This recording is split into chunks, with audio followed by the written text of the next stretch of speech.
Right sir. ఇంకొకటి జనాల్లోంచి ఒక రకమైన అంటే ఒత్తిడి గాని, వాళ్ళ ఆగ్రహావేశాలు ఎలాగైనా ఇప్పుడు ఆ కోల్‌కతా కేసులో నిందితుడిని చంపేయాలి అనే ఒక ఆగ్రహావేశాలు సోషల్ మీడియాలో మనం చూస్తున్నాం.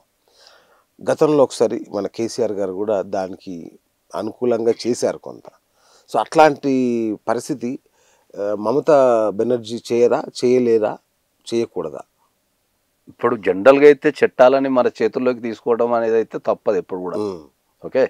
ఇప్పుడు గత కేసీఆర్ ప్రభుత్వంలో జరిగిన ఈ విషయం ఏదైతే ఉందో, అది పోలీసు వాళ్ళు చెప్పేది ఏంది అంటే పారిపోతున్న క్రమంలో మేము చంపేసాం అనేది వాళ్ళ వర్షన్. చిన్నప్పటి నుంచి వింటున్నాం సార్.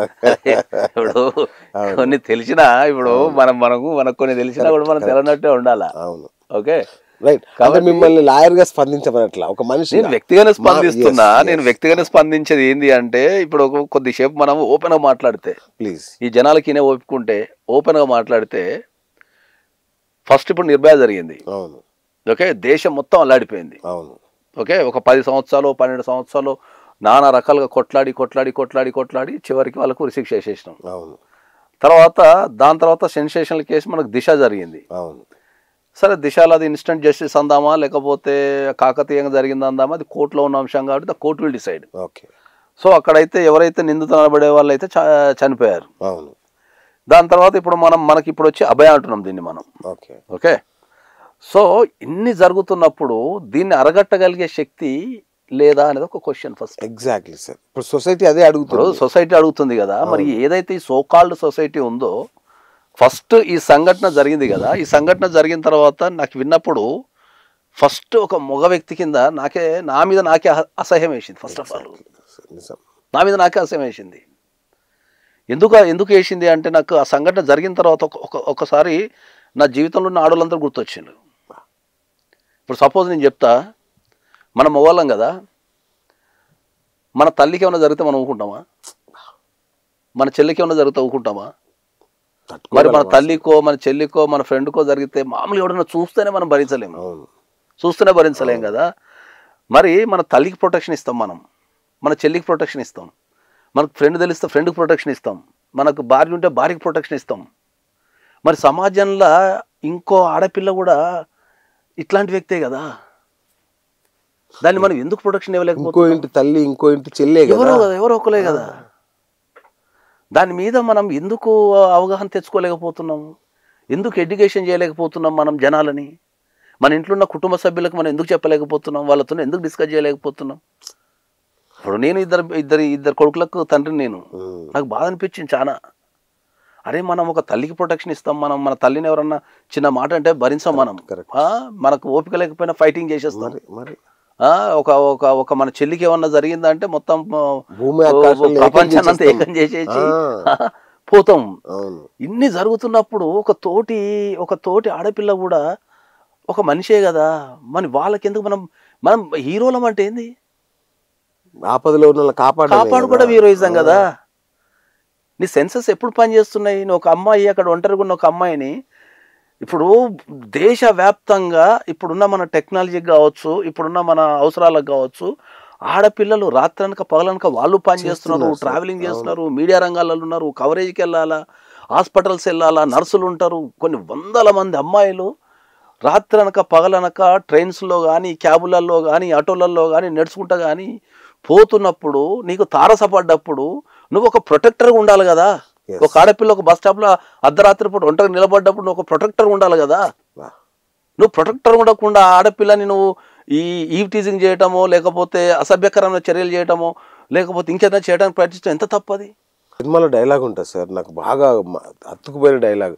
ఒరే ఆడవాళ్ళు బయటికి వచ్చి 100 ఏళ్ళు కూడా అవ్వట్లేదురా, మీరు ఇలా చేస్తే మళ్ళీ వెనక్కి వెళ్ళిపోతారా ఆడజాతి, మళ్ళీ అనాగరిక స్టేజ్ అంటే వెనకాల పడేసి సతీ సాగాను ఆ స్టేజ్కి వెళ్ళిపోతుంది. 100% అది 100% అని చెప్తున్నాను.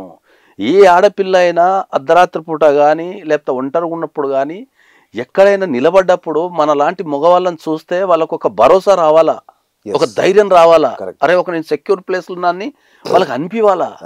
దాన్ని కల్పించాల్సిన బాధ్యత ఎవరికి ఉంది? మన మగవాళ్ళకే కదా. సమాజంలో ఉన్న మన మగవాళ్ళకే కదా. ఎగ్జాక్ట్లీ.